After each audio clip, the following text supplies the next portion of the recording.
Okay, so the next question is saying a mixture of ethyl alcohol and propyl alcohol has vapor pressure of 290 mm at 27 degrees centigrade. If mole fraction of ethyl alcohol is 0.65, calculate the vapor pressure of pure ethyl alcohol. If vapor pressure of pure propyl alcohol is 210 mm, यानी कि आपको एक liquid का pure vapour pressure देके दूसरे liquid का pure vapour pressure पूछा गया है, और जब क्वेश्चन में दो दो प्योर वेपर प्रेशर होते हैं यानी कि वो एल मिक्सचर होता है, और ऐसे क्वेश्चन को सॉल्व करने के लिए हम लोग यूज करते हैं राउल्ट्स लॉ फॉर एल यानी कि लिक्विड लिक्विड मिक्सचर।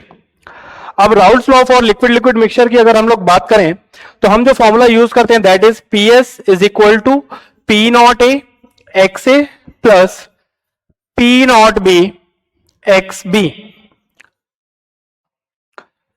अब हमें इस क्वेश्चन में इथाइल अल्कोहल का मोल फ्रैक्शन दे रखा है, तो हम लोग प्रोपाइल अल्कोहल का मोल फ्रैक्शन निकाल सकते हैं, क्योंकि हमें पता है x A plus x B का सम ऑलवेज क्या होता है 1। सॉल्यूशन का वेपर प्रेशर दे रखा है 290, हमें इथाइल अल्कोहल का मोल फ्रैक्शन दे रखा है 0.65, और इथाइल अल्कोहल का फाइंड करने के लिए बोला गया है प्योर वेपर प्रेशर, इसे हम लिख देते हैं पी नॉट ए,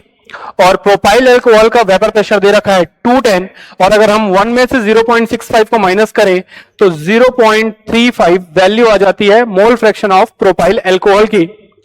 अगर इस क्वेश्चन को हम सॉल्व करें तो यहां से हमारे पास पी नॉट ए की वैल्यू आ जाती है 290 माइनस 210 में से 0.35 को आप जब मल्टीप्लाई करेंगे तो इसकी वैल्यू जो सॉल्व होकर हमें मिलेगी वो मिलेगी 73.5 डिवाइडेड बाई ये 0.65 नीचे आ जाएगा, और 290 में से 73.5 को जब आप सॉल्व करते हैं तो ये मिलता है 216.5 डिवाइडेड बाई 0.65, और ये सॉल्व करने पे ये जो वैल्यू आपको मिलती है ये अप्रोक्सीमेटली मिलेगी 332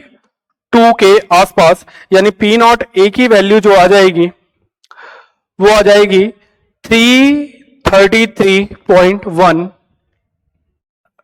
mmHg। अगर आप इसे एग्जैक्टली सॉल्व करेंगे तो आपको ये वैल्यू आ जाएगी, क्योंकि ऑप्शन में सफिशिएंट डिफरेंस है हमने इसे अप्रोक्सीमेटली सॉल्व करने की कोशिश की है, बट ये वैल्यू एग्जैक्टली भी आ जाएगी। तो correct option will be option A.